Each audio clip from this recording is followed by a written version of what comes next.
who deliberately chose to downplay this matter in their own thinking. Claims by Christians that they are being persecuted or they are being killed is just for them to get sympathy. We also have this group who deliberately also chose to misrepresent.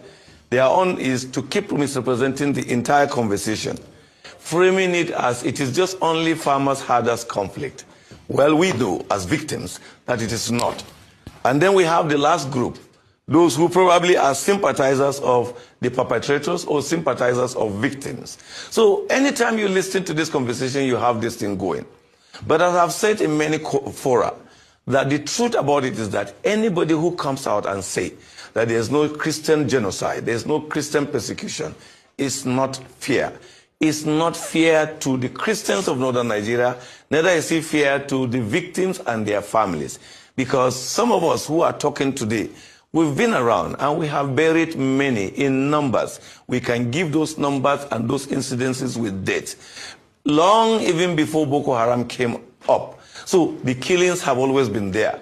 To just fast track it, you begin with issue of Sharia crisis in 2000. Over 2,000 people died, and we know what really happened. We buried them. In just 2 years after, the Miss World Beauty Pageant crisis came up, over 300 people were killed. We know what happened. We know the people we buried. I used to say this not for any reason, so that you don't think I'm telling you stories I read from books. I was part of the burial. I actually did the burial.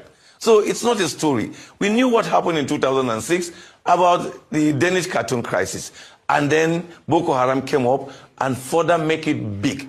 Kill our pastors, burnt our churches. The fact is that, like the Baptist church that I belong, many of our churches have to shut down completely in Maiduguri and in most of the part of the northeast due to Boko Haram.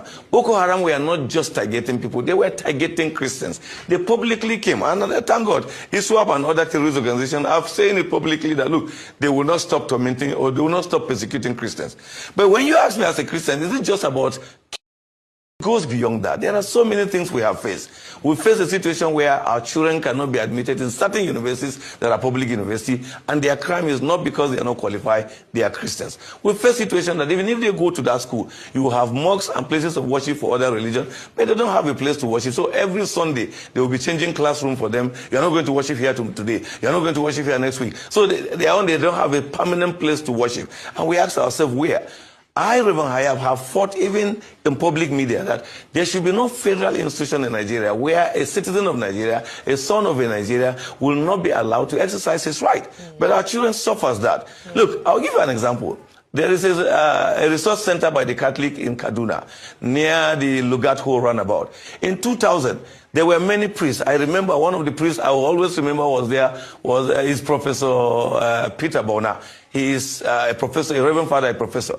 They chased them out of that place, burnt all those centers. So Christians have suffered so many things that we don't just keep repeating it. Okay. And that's why we say, first, acknowledge that something went wrong. But let's look, how do we correct what went wrong? But when you say that there was nothing wrong, then we are not going to correct it. We'll keep pretending and keep lying to ourselves. If we want to correct it, first we acknowledge that something went wrong, Christians have been killed, and truly we've buried many. Now, not just him. Like I said, a lot of pastors are trooping in their own opinion. But I also want you guys to watch this particular video of this pastor, what he said about this Islamization, the Fulani Esme, and the genocide that is happening in Nigeria. I want you guys to watch it. Kabiru Sokoto that bombed Nyanyan in 2011.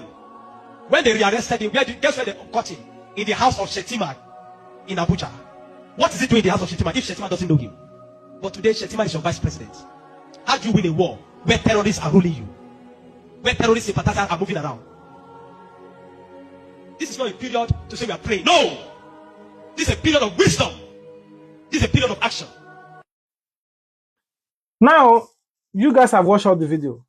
But the only thing that I'm happy about is that I recently read on the news, I think for Punch News, that APC shifting was abducted and executed in the north by bandits.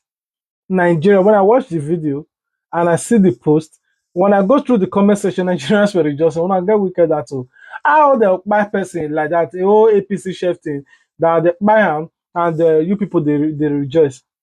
Some people say, why the man don't shout, I'm an APC shifting. No, don't touch me. Then maybe they would have released him because now they sponsor the bandits. Now, the thing is beginning to grow gradually to the high level. The problem that I have with this banditry is that you guys are saying that the reason you are fighting, in case any of you are watching it, you guys are fighting because the government is suffering you people. You guys are not being treated fairly by this government. Government did not fulfill their bargain. But you are taking your revenge for the government. In the government house, in the Senate house, in the Aso Rock, or wherever they occupied in the high-ranking level, you are taking your revenge not to their offices, not to their house, not to their places, to a local village, to the same people they are suffering like you start buying them. How does that make sense? I can't just believe that as I am now, I feel this frustration of this government. Like I'm so, like hunger, everything, you buy data, no, like I'm so frustrated. I don't see government house go, I don't see Senate house go, I don't see all those government officials that is making life unbearable for me. I will just go market. Where people that are poor, like my mothers and my family are, I will not buy innocent poor people to provoke or to make government believe that I'm angry. It's just like, for example, now, another person is angry. Now, you Fulani herdsmen that are feeling like, okay, you are moving, that the reason you are doing all of this is not Islamization, is not because of genocide, that it's just like you are frustrated of this bad government. How would normal people now just sit down? You have your children, you have your wife, you know, in your whole house. Like, I'm so angry the way this government is treating me. I will just come to your house and finish your family. Finish everybody like this. After I finish them now, maybe they ask me, I say, because I'm angry. I don't like what government is doing to me. But these innocent people that you are taking now, is any of them related to this government? No. Do you even think that this government cares? No. It's only when it affects them. Why not take your frustration in your large numbers and go to the Senate house on Senate day? Occupy everywhere. Do what you must do. Or if you're so frustrated, go to your state governor house, occupy it. What you must do. Why must it be innocent people that are feeling the same pain, the burden of this government?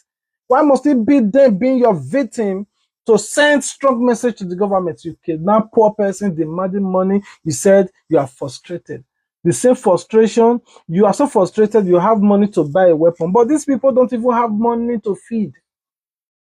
The other day, I saw a post that your vice president Shetima is telling people abroad they should come back to come and invest in Nigeria. Where would you invest on? Are you going to invest Shawata village, be just all those places that are buying people in Zamfara, Kano, Kaduna, all those places you could ever imagine? Now you want to come and invest so that they will buy you. Or you want them to come and invest so that you will increase tax on their life, or you want them to come and invest in Lagos so that you demolish their building and claim it because they did not support APC. Just like Nigeria is nothing to write home about. Now look at our army. Our army will just eat belly full. Now go put fire for bush. They say the bomb Fulani house. You'll be seeing picture from the sky and say we capture over 50,000 of Fulani. Yet you will not see video. It also pains me that if really you want people this banditry to stop, why even arresting bandits? Why not execute them? Because if they catch you, they know they arrest you, now they execute you now. Whoever is ordering that order should be ashamed. It should be an eye for eye. Why are you arresting them so that you can rehabilitate them and call them repeated bandits and put them in the military? Why are you arresting these people? We are supposed to see nothing less than over 100,000 mass burial. Anyway, I rest my case. We are still waiting for Donald Trump. Please, so come and help us. We are not saying you should take over Nigeria like the way they are making it to feel. We are saying, come and help us. We are helpless in this country. Banditry started under the watch of APC because they were the ones that brought them in. It was 1992-93 in Kaduna. A riot broke out which they call the Zango Kataf riot. I was a young boy, very, very young then. And people were killed in scores. If you are not an Afsa person practicing Muslim in Islam, they were killed. Especially if you are from the southern part of Kaduna, the tribes from the southern part of Kaduna, they were massacred. It was called the Zango Kataf riot. And if they, the next thing they do